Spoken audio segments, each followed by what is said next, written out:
Mitra bisnis, beberapa hari terakhir masyarakat Indonesia dipuaskan oleh kinerja peradilan Indonesia. 4 terdakwa kasus pembunuhan Brigadir Yosua divonis jauh melebihi tuntutan jaksa dan dinilai mayoritas pihak, termasuk keluarga korban, merupakan keputusan yang adil. Apakah vonis-vonis dalam kasus ini bisa mengembalikan kepercayaan publik mengenai peradilan di Indonesia yang belakangan ini dinilai kurang adil dan memenangkan si kaya dan penguasa? Apa komentar Anda? 6339160. Itu saya sangat setuju, setuju dengan Pak Hakim yang sekarang ya, Pak Imam Budi Santoso, itu bagus ya. Sampai Jatelisa juga dihukum cuma 1,5 tahun. Ini kemenangan seluruh bangsa Indonesia, dan ini bisa berhasil karena seluruh bangsa Indonesia, semua dosen hukum, ahli pidana, semua media massa dan LPSK semua pada kolaborasi dan juga didukung oleh Pak Jokowi dan Pak Mahfud.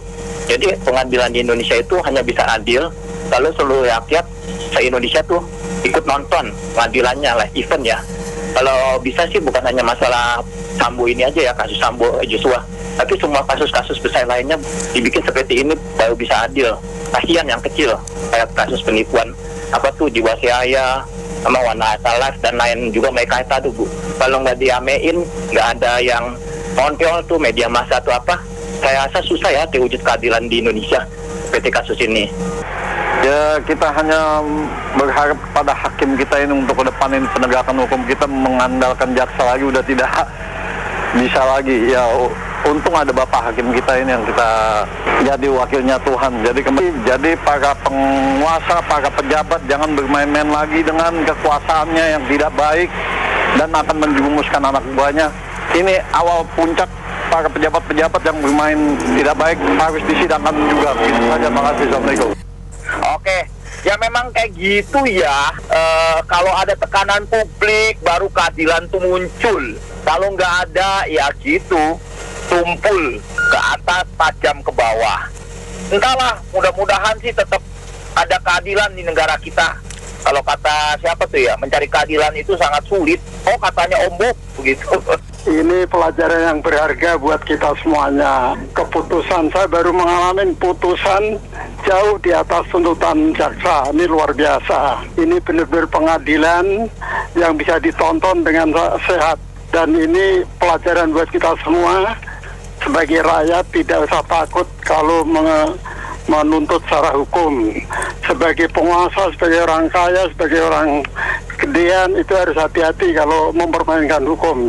Perahu dengan layar kertas, peradilan yang berkualitas, hakimnya cerdas. Terima kasih. Oke, ini saya kira minimal ini adalah berita baik karena keputusan yang diambil oleh pengadilan ini cukup memenuhi rasa keadilan di masyarakat.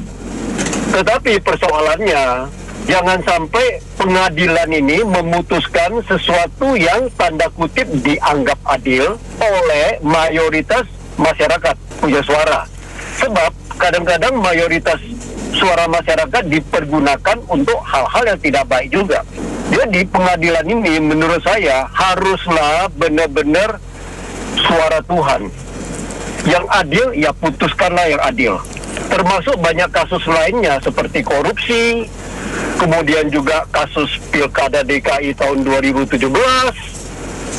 Itu banyak tekanan. Yang kita khawatirkan, suara-suara yang menekan itu kadang-kadang di dalam itu banyak kandungan-kandungan yang tidak fair. Jadi jangan sampai pengadilan terpengaruh oleh hal-hal yang demikian. Jadi haruslah hari ini tunjukkanlah pengadilan itu benar-benar pengadilan yang murni, yang untuk keadilan. Saya kira begitu.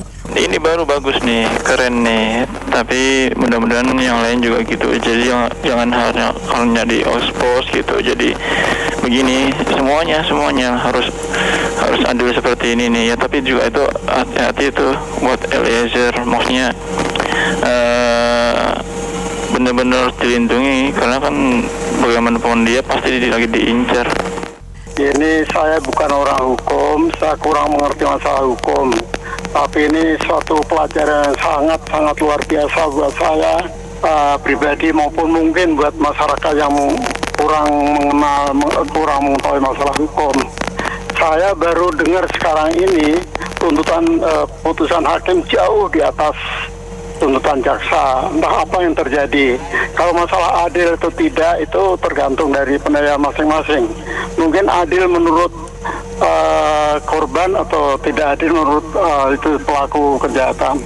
Jadi ini menurut saya suatu pelajaran berharga dari bidang hukum. Terima kasih. Ya, saya memberikan nilai positif buat pengadilan Indonesia ya, Justice for Indonesia. Jadi artinya dengan shock terapi ini tidak menimbulkan keraguan petinggi-petinggi negara ataupun kepolisian yang bisa melakukan sesuatu dengan semena-mena terhadap rakyat yang dipimpinnya. Itu aja sih, terima kasih. Kelihatannya sih kebijaksanaan dari hakim yang mengadili kasus pembunuhan Yosua ini ya cukup bijaksana. Apapun keputusan yang diambilnya itu memberikan suatu keadilan bagi bagi keluarga yang berduka ya. Jadi kita harapkan keputusan majelis ini baik sekali dan ini mencerminkan bahwa peradilan di Indonesia sudah cukup bagus. Terima kasih. Kalau pendapat saya sih pemerintah nggak usah ngawalnya per kasus gitu ya. Pemerintah itu fokus itu perbaiki sistem pengadilan, perbaiki mental orang-orang hukum. Karena orang-orang hukum itu udah rusak semua gitu. Jadi jangan sampai nunggu masyarakat frontak, ya kan, kayak zaman Pak Harto baru diperbaiki. Sebelum terlambat pemerintah itu, ya itu diperbaiki sistemnya, sistem pengadilan dan orang-orang hukum itu. Makasih. Kalau menurut saya sangat apresiasi sama keputusan hakim ya. Itu betul-betul melihat gimana keadilan yang diwujudkan ya, kayak gitu.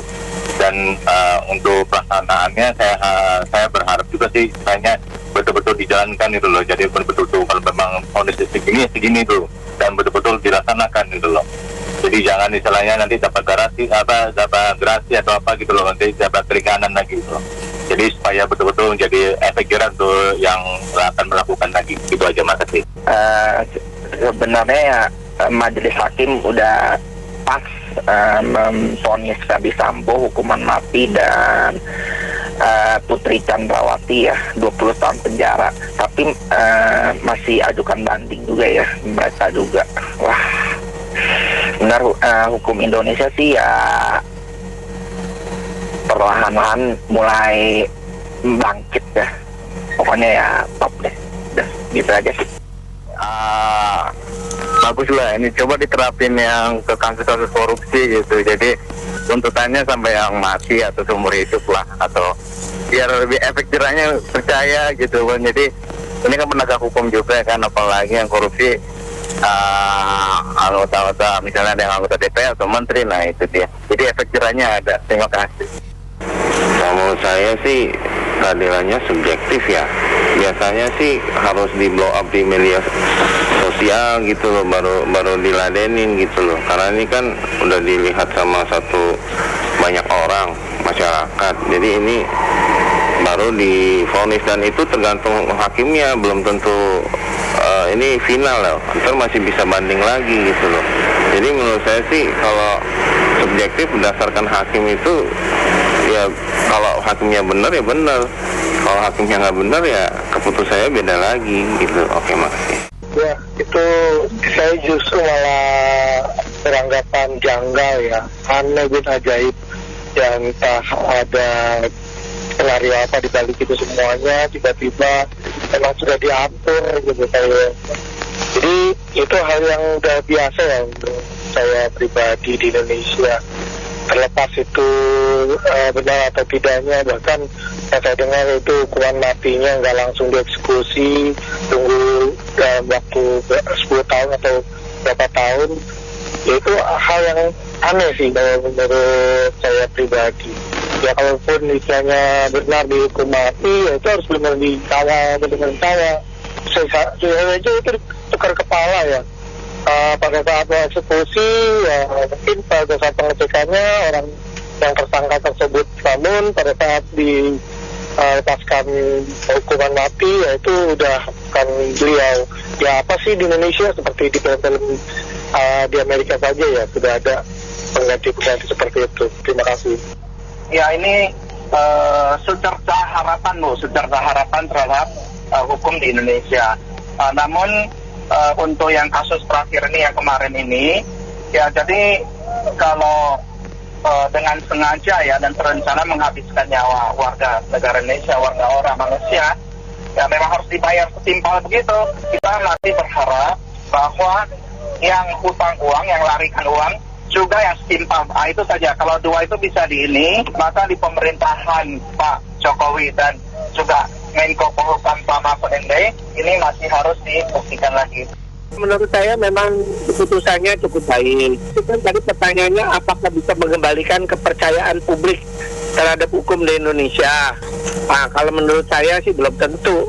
Karena ini kan mendapat sorotan yang cukup kuat dari masyarakat, dari pimpinan negara, dari Pak Jokowi, dari Pak Mahfud, segala macam. Nah, tentu hakimnya juga mendapat tekanan berat.